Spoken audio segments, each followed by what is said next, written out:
A empresa que contrata pessoas condenadas pode reduzir os encargos trabalhistas em até 70%. Esses funcionários são regidos pela Lei de Execução Penal, que desobriga o pagamento da Previdência, Fundo de Garantia e 13º para quem abre as portas do emprego e a ressocialização para aqueles que querem deixar para trás o passado criminoso.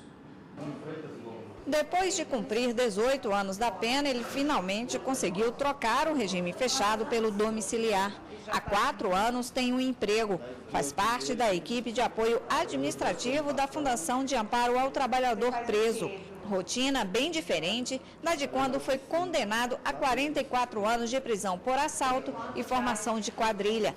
E cada 3 dias trabalhados, ele reduz um dia da dívida que tem com a sociedade. A minha vida mudou totalmente, graças a Deus, mudei minha história, mudei minha situação, através do trabalho, entendeu? Através da profissão que eu aprendi na FUNAP. Tenho minha esposa, meus 2 filhos, graças a Deus não me falta nada. Graças a Deus eu continuo caminhando, entendeu? E o passado ficou para trás e jamais eu vou deixar algumas pessoas abaixar a minha autoestima através do preconceito, através da rejeição, não. Eu vou continuar trabalhando e acreditando cada dia mais. A FUNAP oferece emprego para que os detentos aprendam e tenham uma profissão. São oferecidas oficinas de artesanato e de confecção dentro dos presídios. E lá os internos podem trabalhar nessas empresas escola. Já os que estão em regime aberto, semiaberto e domiciliar têm ainda a chance de atuar em órgãos públicos e privados. Primeira vez que eles vão trabalhar, a princípio são tidos assim como meio receosos, mas eles, quando chegam, eles fazem uma recepção, como todos os outros servidores, para que não haja nenhuma discriminação, que os trabalhos sejam desenvolvidos de forma em grupo. E isso não tem causado nenhum constrangimento, nem para ele, nem para quem está recebendo ele. Aqui tem uma pequena amostra do resultado do trabalho dos sentenciados. São produtos de material reciclado de marcenaria, cadeira de rodas feitas de bicicleta apreendida pela polícia e até churrasqueira de rodas de carros. Segundo a FUNAP, 97% dos trabalhadores apenados não voltam a cometer crimes. No Distrito Federal, são 60 contratos com empresas e órgãos públicos que empregam 1.400 apenados. Eles trabalham em serviços gerais, como serventes, e no setor administrativo. Bom negócio para os sentenciados e redução de custos para o empregador, que pode economizar até 70% de encargos trabalhistas, segundo uma pesquisa da Federação dos Conselhos Comunitários de Segurança Pública do DF. É que esses funcionários são regidos por uma lei específica, a Lei de Execução Penal. Neste caso, então, o empregador não paga a Previdência, não paga a questão das férias, 13º, FGTS e também a rescisão no contrato de trabalho, fazendo com que seja vantajoso ao empregador contratar os reeducandos da FUNAP. Segundo o Conselho Nacional de Justiça, atualmente a população carcerária do Brasil passa de 560 mil. 14.700 estão no complexo penitenciário da Papuda, no Distrito Federal. E lá, apenas 10% alcançaram a oportunidade de aprender um ofício e de trabalhar. Um dos motivos de poucos terem a chance de mudar de vida é a falta de pessoal para acompanhar os trabalhadores presos. Quando o preso sai do sistema, a porta para ele é toda fechada. Entendeu? Ele não tem oportunidade de emprego. As pessoas puxam na consta dele e vai dizer que ele não tem condições de trabalhar naquela empresa. Graças a Deus eu mudei minha história, mudei minha situação através do trabalho e através do apoio que a FUNAP dá para nós. E para falar mais sobre esse assunto, eu converso com o desembargador do Tribunal de Justiça do Distrito Federal e Território, Jorge Leite, que está aqui conosco hoje. Boa tarde, doutor. Boa tarde. Como funciona esse trabalho dos detentos aqui no Distrito Federal? Olha, na pergunta genérica, eu também vou responder genericamente. Eu posso dizer, funciona muito bem, funciona muito mal, ou funciona mais ou menos. Todos os 3 cenários são admissíveis. Quando a gente observa, por exemplo, que o trabalho que acabou de ser veiculado aqui da FUNAP, você vai dizer, funciona bem. Se a gente pensar que aqui no Supremo Tribunal Federal tem alguns condenados que trabalham em gabinetes de ministros, vai dizer, excelente, maravilhoso.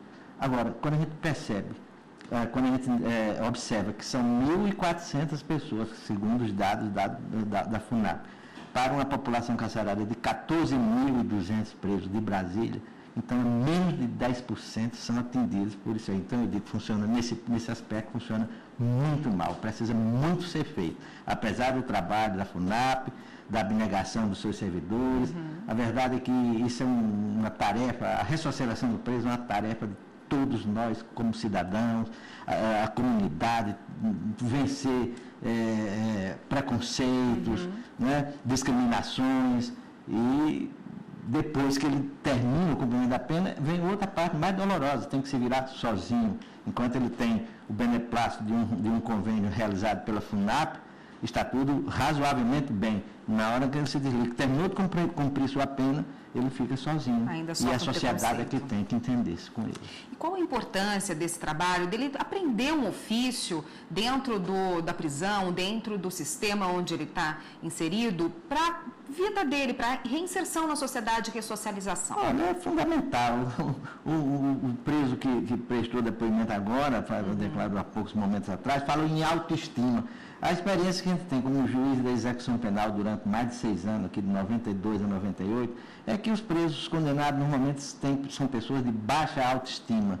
Eles se sentem, assimilam o chamado universo carcerário, né, a cultura do presídio, e se sentem realmente rotulados, estigmatizados, assimilam esse papel e dificilmente eles conseguem superar, porque sempre estão andando de cabeça baixa e com vergonha, e a autoestima muito em baixa. Então, evidentemente que o trabalho é uma maneira de reforçar suas estruturas internas, fazer ele ter mais confiança em si mesmo e ter desejo de se reintegrar à sociedade. É importante, é fundamental. Trabalho, conhecimento, cultura, né, as artes, tudo isso tem que mexer, as estruturas internas do presídio, porque a regeneração de um homem só se consegue de dentro para fora, e não de fora para dentro, sendo imposta. Ele precisa ter o estímulo adequado para que queira ser um cidadão e um cidadão bom. E como funciona a inserção do detento, do apenado, nesse sistema, no trabalho aí que ele pode aprender dentro do presídio? Depende dele, depende do advogado ou o próprio sistema o reinsere? Pois é, quando a gente percebe que de 14 mil presos, apenas 1.400 estão trabalhando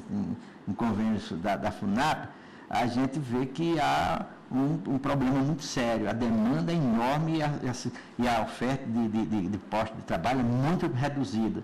E é preciso uma classificação para o trabalho. Quer dizer, o maior anseio, o maior anelo do preso é arrumar um lugar, alguma coisa para fazer, para não ficar na ociosidade, na promiscuidade dos pátios.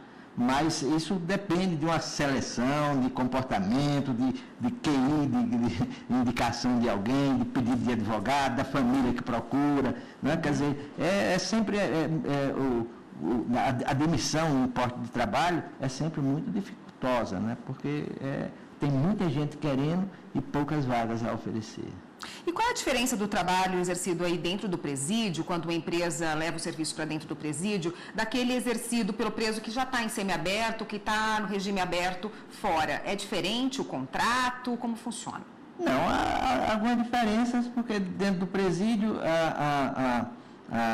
o preso, o regime é determinado pela FUNAP, pela segurança, e tem necessidade de acompanhamento. Sempre que tira prisioneiros do pátio e leva para uma oficina para realizar trabalho, tem que ter fiscalização, tem que ter um cuidado maior.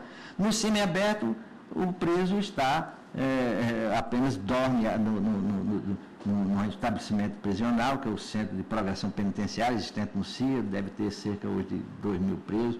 Tanto existem presos que estão trabalhando em convênio da FUNAP, como aqueles também que têm condições de, por si mesmo, ter seus empregos mantidos por terceiros e tal, e ele só tem a obrigação com o Estado de pernoitar no sistema penitenciário.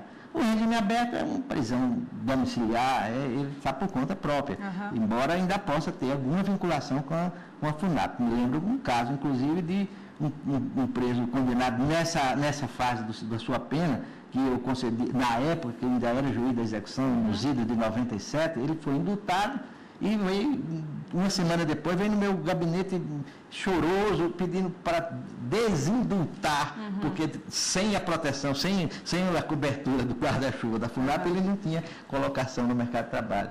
Então vejam a que ponto chega esse tipo de situação, né?